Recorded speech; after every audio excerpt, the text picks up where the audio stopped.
Should you buy Kingdom Come Deliverance now? That's on sale? Yes. Alright, video's over.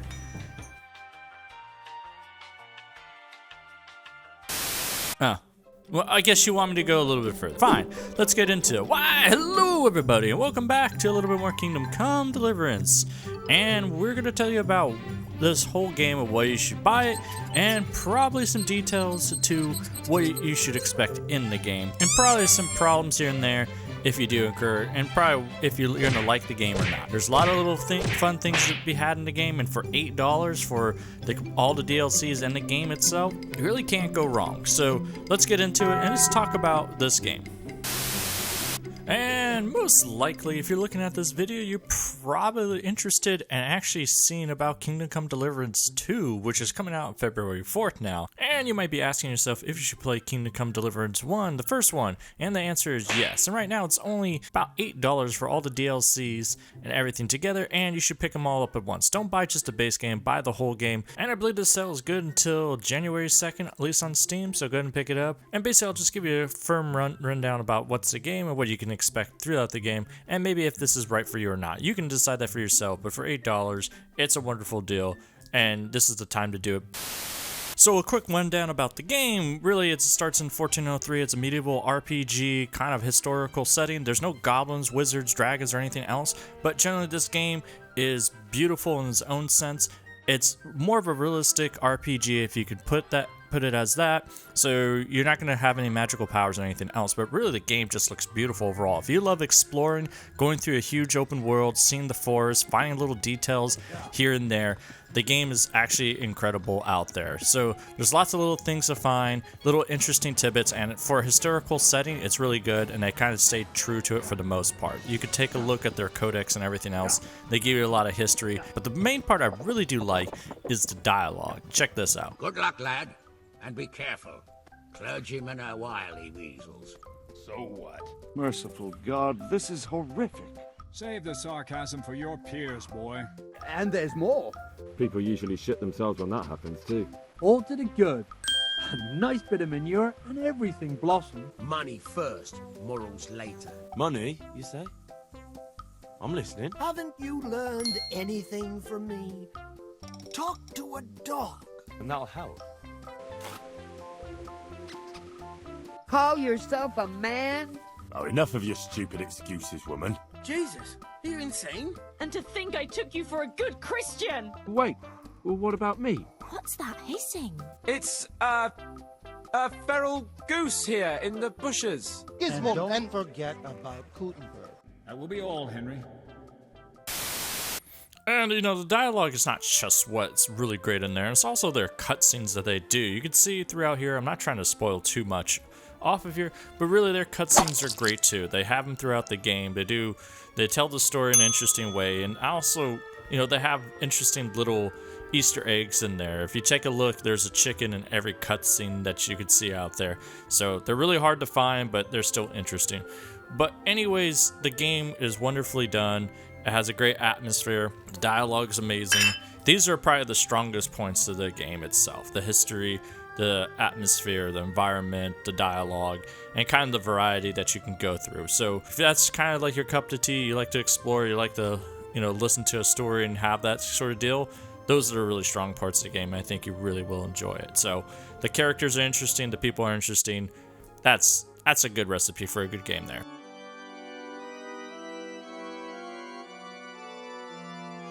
So let's talk about the thing that most people complain about the game, and that has to do with the combat.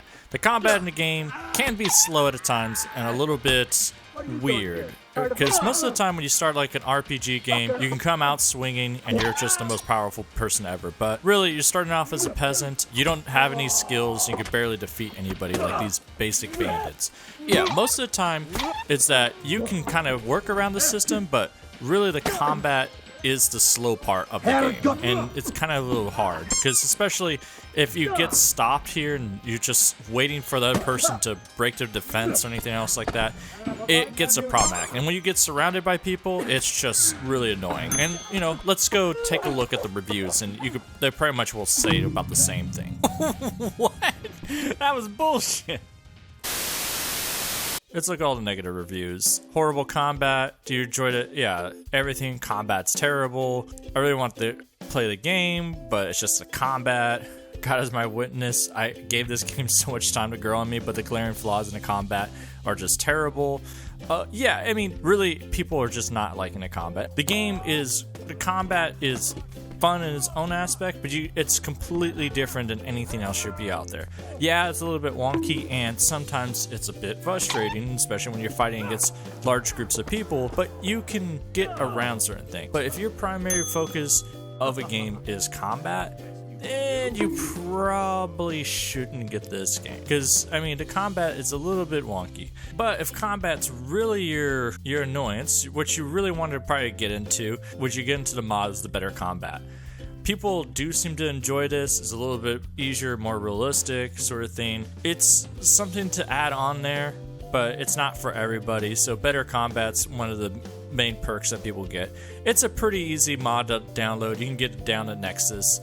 If the combat's really bothering you, download the mod. That's all I gotta say. So get it, enjoy it, and you do that. I haven't tried it out myself, but it seems like other people have suggested and say that, hey, this is probably the one way to go. But yeah, download the mod or anything else if you don't like the combat, but don't let the combat get in the way of you actually missing out on a pretty good game. So there's ways around it, and you don't have to do that. Just beat everyone up, you can, and do it the right way. Just give one of them a beating, the others will remember. When they forget, do it again.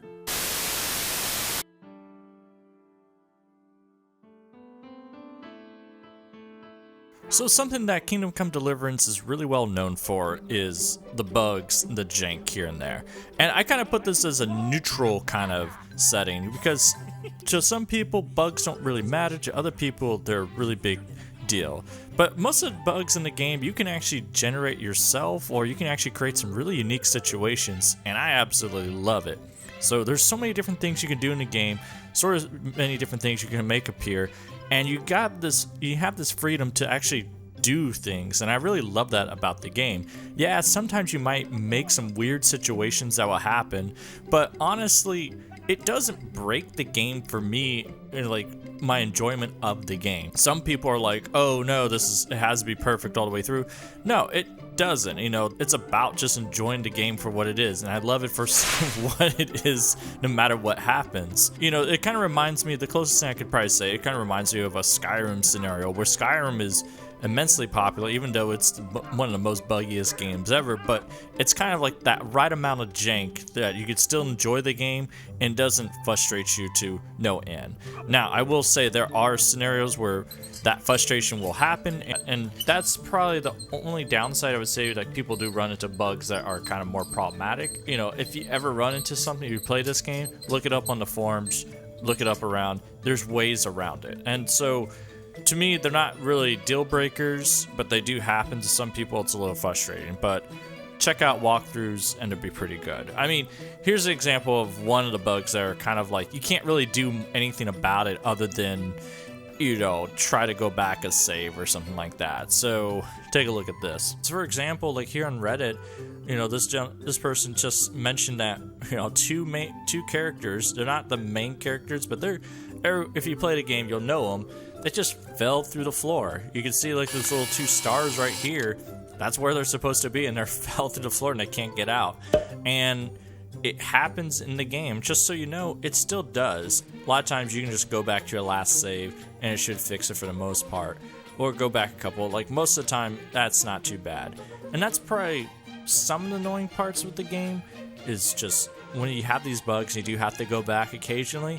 But I have over 1,200 hours in this game, and I very rarely run into bugs that I can't keep going on through the game going forward, or I have to go back an hour. They do happen, but it doesn't happen as often as you think. And like I said before, the bugs are really not that bad.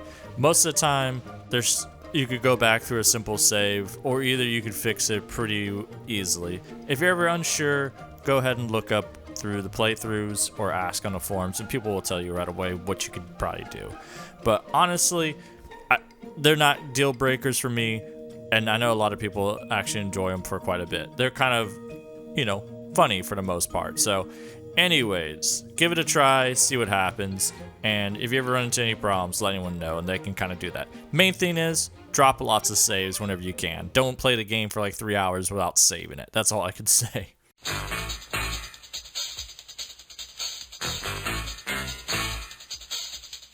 I'll make this part quick, but really if you see here in the upper left corner, usually you'll see reputation gain or reputation loss. This game actually has reputation. You shouldn't really pay too much attention to it. It doesn't really affect too much in the game, but really, you know, all it really changes is the prices that you have and how people, like how nice people act to you in the initial conversation. But other than that, reputation doesn't mean anything. So for a new player, don't look too hard at reputation. I know some people get really, iffy about when they actually lose reputation. Don't worry about it. It's not a big deal. You'll be fine. Henry, did you hear that? What?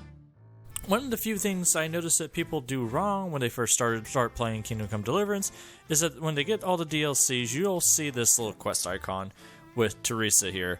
You'll see this. And you'll be like, oh, look, new DLC quest. Whatever, you could talk to Teresa about this. Look at you, lover boy. Yeah. Anyways, if you see this right here, do not click it, alright? Do not click it, alright? So most of the new players, they click this and they think, oh, we're going to start a new mission. No.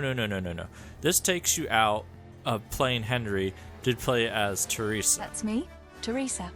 This is not much of a spoiler, I won't go more beyond that. But you can't go back to playing Henry until you finish it, or either load an earlier save. It's a 2 or 3 hour DLC that you can't really avoid, going back. So you got to play it all the way through, and some people just don't enjoy it. So I would recommend saving this DLC to the end of the game, when you already got through midway end of the game. Don't play at the beginning, because it is completely different play style, and it's much more confining to a certain area. So if you see this icon, do not click it, do not go through it, do not do it. Because if you do, you're going to have a bad time, alright? Wait to the end, and you'll be fine. Do you understand? Do you understand? What on earth are you saying?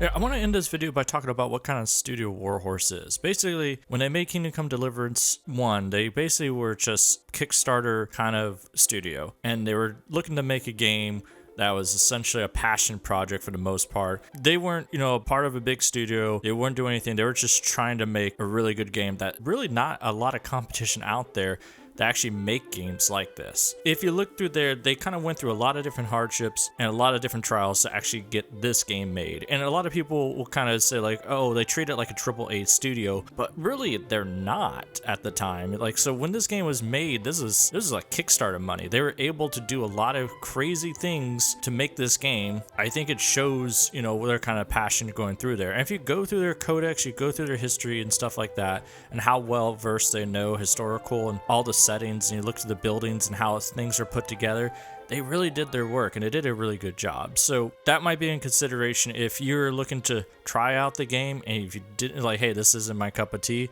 it's like you bought something that was more for a passion project. Like, you could look at their live streams they've done for Kingdom Come Deliverance 2. They actually talk about the new game, and they actually have that still sort of historical passion, that sort of, or you can feel it.